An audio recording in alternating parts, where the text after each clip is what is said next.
अरहन्ताणम् नमो अरहन्ताणम् नमो अरहन्ताणम्। हम जब इस स्थूल शरीर की सीमा से पार जाकर देखते हैं तो हमें कुछ विचित्रता दिखाई देती है, रंग दिखाई पड़ते हैं। हमारे विचारों को सबसे अधिक प्रभावित करने वाले दो तत्व हैं, एक शब्द और दूसरा रंग। मनुष्य सबसे ज्यादा प्रभावित होता है रंग से और शब्द से।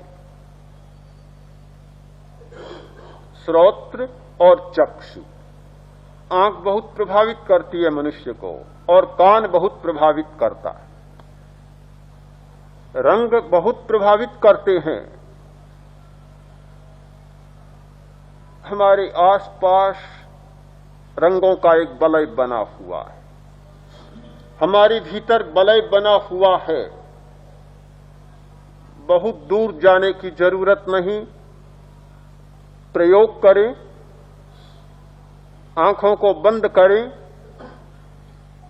दर्शन केंद्र पर भ्रिकुटी के मध्य ध्यान केंद्रित करें।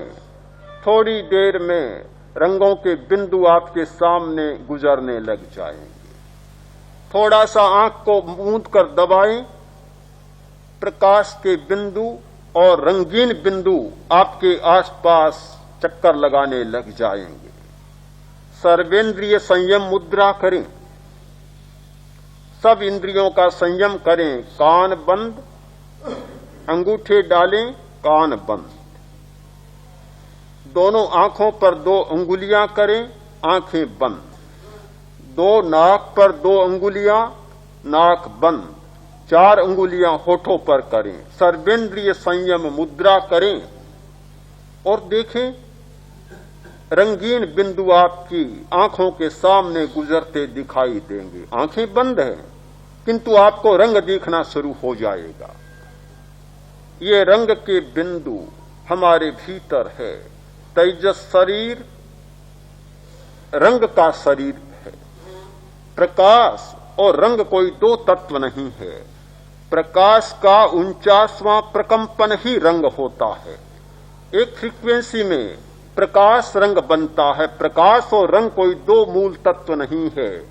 सूर्य की किरणों में सभी रंग हैं, सभी रंग सूर्य की किरणों में है।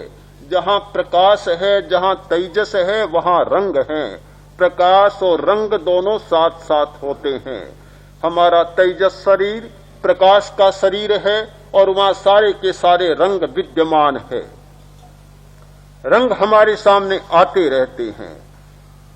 यदि कोई दृष्टा हो जिसकी आंख साफ हो, चक्षु निर्मल हो, दृष्टि उपलब्ध हो, उन बिंदुओं के आधार पर जाना जा सकता है कि किस प्रकार का भाव निर्मित हो रहा है और किस प्रकार की वृत्ति आने वाली है और किस प्रकार की भाव की तरंग उठने वाली है।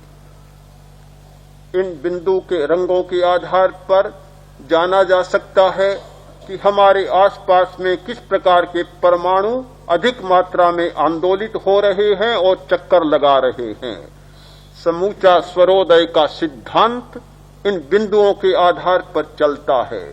बिंदुओं को देखकर स्वरोदय का साधक पता लगा लेता है कि पृथ्वी तत्व चल रहा है, जल तत्व चल रहा है या अग्नि तत्व चल रहा है। कौन सा तत्व चल रहा है पता लगाया जा सकता है। सत्व, रजस और तमस ये 3 गुण माने गए हैं। सांख्य दर्शन में 3 गुण, गीता में भी गुणात्मक सृष्टि में ये 3 गुण स्वीकार किए गए हैं। इन 3 गुणों के द्वारा मनुष्य पर विभिन्न प्रकार की प्रतिक्रियाएं होती है। इन तीनों गुणों का इन बिंदुओं के द्वारा पता लगाया जा सकता है। 6 लेश्याएं होती हैं। 6 लेश्याओं का इन बिंदुओं के द्वारा पता लगाया जा सकता है। कौन सी लेश्या काम कर रही है? ये सूक्ष्म शरीर की स्थूल शरीर से परे की थोड़ी सी चर्चा है जो एक अभिप्सा पैदा करती है कि कभी कभी स्थूल शरीर से परे भी जाना चाहिए, जिसके बारे में हमारी कोई कल्पना नहीं है, जिसके बारे में हमारी कोई जानकारी नहीं है। हमारी अंतिम सीमा यह स्थूल शरीर, और हम जो कुछ करते हैं इस स्थूल शरीर को सामने रखकर ही करते हैं। हमारे जीवन की सारी घटनाएं इस स्थूल शरीर को सामने रखकर ही घटित होती जा रही हैं। इससे परे आदमी सोचता ही नहीं, किंतु प्रेक्षा ध्यान का अभ्यास करने वाला व्यक्ति इस सीमा को पार करना चाहेगा। उसे पता चलेगा, जब जब लेश्या ध्यान का प्रयोग करेगा पता चलेगा कि किस प्रकार श्वेत रंग दिखाई देता है, कहां और कब लाल रंग दिखाई देता है, चमकता हुआ ब्लू रंग कब सामने आता है, और किस प्रकार शांति, आनंद या प्रसन्नता मन में घटित होती है। अपने आप एक जिज्ञासा जाग जाती है कि यह क्या रंग क्यों आता है। लोग मुझे कहते हैं कि ध्यान के समय अमुक रंग आया, यह रंग दिखा, कैसे अच्छा है और कुछ तो नहीं है। मैंने कहा अच्छा लक्षण है, आने दें देखते जाएं, आने दें देखते जाएं, उलझे नहीं देखते चले जाएं। एक अभिप्सा जाग जाती है। यह ध्यान की एक कसौटी है। लेश्या ध्यान की कसौटी है। ध्यान स्थिर होता है, लेश्या शुद्ध होती है। जैसे जैसे लेश्या शुद्ध होती है वैसे वैसे आभा मंडल पवित्र और निर्मल होता है।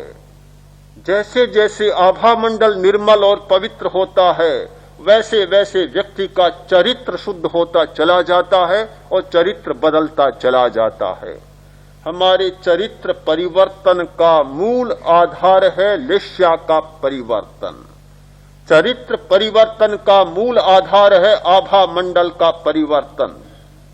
आभा मंडल जितना मैला होता है व्यक्ति का चरित्र उतना ही दूषित होता है। आभा मंडल जितना शुद्ध होता है व्यक्ति का चरित्र उतना ही पवित्र होता है। आभा मंडल को जानने वाला व्यक्ति के चरित्र को जान सकता है, पूछने की जरूरत नहीं। उसके आधार पर जान सकता है कि व्यक्ति का चरित्र कैसा है।